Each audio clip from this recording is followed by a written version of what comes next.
PCMC news, सत्याला शब्दाची धार। महावितरणमध्ये देहू कॉन्टोन्मेंट बोर्डाशी संबंधित प्रश्नांवर खासदार बारणे घेणार शुक्रवारी बैठक। महाराष्ट्र राज्य वीज वितरण कंपनी अर्थात महावितरण तसेच देहू कॉन्टोन्मेंट बोर्ड यांच्याशी संबंधित समस्या प्रश्न यांचा आढावा घेऊन ते मार्गी लावण्यासाठी खासदार श्रीरंग बारणे हे उद्या शुक्रवार 2 स्वतंत्र बैठका घेणार आहेत। देहू कॉन्टोन्मेंट बोर्डाच्या कार्यालयात सकाळी 10:30 वाजता होणाऱ्या बैठकीस बोर्डाचे सर्व प्रमुख अधिकारी देखील उपस्थित राहणार आहेत। या बैठकीत देहू कॉन्टोन्मेंट क्षेत्रातील नागरिकांच्या विविध प्रश्नांवर चर्चा होऊन ते सोडवण्याबाबत प्रयत्न केले जाणार आहेत। वारंवार खंडित होणाऱ्या वीज पुरवठ्याने नागरिक हैराण झाले।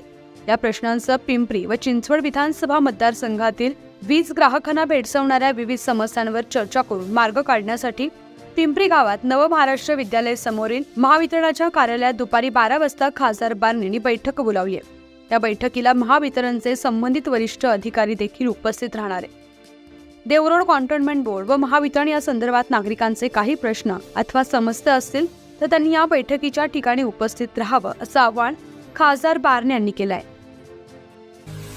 पुणे तसेच पिंपरी चिंचवड परिसरातील महत्त्वाच्या बातम्या पाहण्यासाठी आजच आमच्या डिजिटल PCMC न्यूज चॅनलला सबस्क्राइब करा आणि बेल आयकॉन प्रेस करा।